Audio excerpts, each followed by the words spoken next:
കാന്തപുരം എത്തിയ ഉസ്താദിന്റെ നേതൃത്വത്തിൽ മൂന്നാമതൊരു കേരള യാത്ര നടക്കുകയാണ്.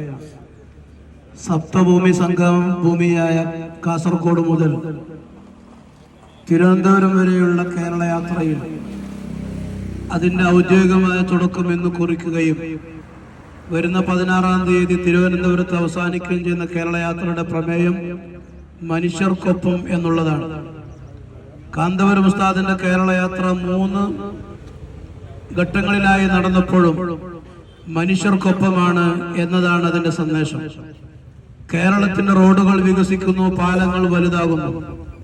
മതിൽക്കെട്ടുകളോളം ഉയരമുള്ള വലിയ പാലങ്ങളും റോഡുകളും വരുമ്പോഴും കേരളത്തിന്റെ മനുഷ്യർ തമ്മിൽ അകലുകയാണ് ചെയ്തുകൊണ്ടിരിക്കുന്നത്.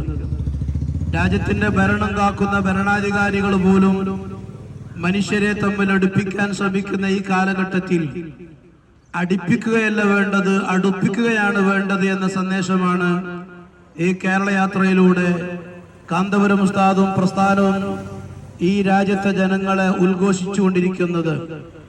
കഴിഞ്ഞ കാലങ്ങളിൽ നമ്മുടെ രാജ്യങ്ങളിൽ പുലരിയാകുമ്പോൾ രാവിലെ സമയങ്ങളിൽ തൊട്ടടുത്തുള്ള അങ്ങാടിയിലെ കടകളിൽ വന്ന് ചായ കുടിക്കുന്ന സമയത്ത് പള്ളിയിൽ നിസ്കരിച്ചു വരുന്ന മുസ്ലിമും ഹിന്ദുവും ക്രിസ്ത്യാനിയും തോളോട് തോളൊരുമിരുന്ന് അവർ പരസ്പരം കൈമാറിയിരുന്ന ഒരു ചരിത്രമുണ്ട് കേരളത്തിന്.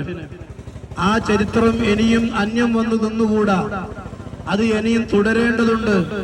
മരണ വീടുകളിലും കല്യാണ വീടുകളിലും എങ്ങനെയായിരുന്നു പഴയ കാലത്ത് നമ്മുടെ സൗഹൃദം ഉണ്ടായിരുന്നത്, ആ സൗഹൃദം നശിക്കാതെ ഇനിയും കാത്തു സംരക്ഷിക്കേണ്ടത് ഈ രാജ്യത്തെ ഓരോ മനുഷ്യരുടെയും പ്രധാനപ്പെട്ട കടമയാണെന്നാണ് ഈ യാത്രയിലൂടെ ഈ പ്രസ്ഥാനവും കാന്തപുരം ഉസ്താദും ഉത്ബോധിപ്പിക്കാൻ ശ്രമിക്കുന്നത്.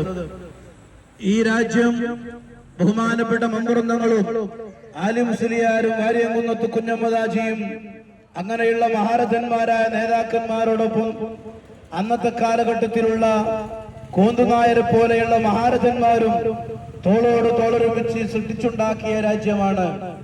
മമ്പുറന്തങ്ങളോടൊപ്പം ഒരു കോന്തുനായരുണ്ടായിരുന്നെങ്കിൽ ബഹുമാനപ്പെട്ട സൈനുദ്ദീൻ മഖ്ദൂമും അതുപോലെ തുടങ്ങിയിട്ടുള്ള മഹാരഥന്മാരോടുകൂടെ ചരിത്രത്തിൽ പറയപ്പെടുന്ന ആശാരിത്തങ്ങന്മാരടക്കമുള്ള ധാരാളം ആളുകൾ നമ്മുടെ രാജ്യത്ത് കഴിഞ്ഞു പോയിട്ടുണ്ട്.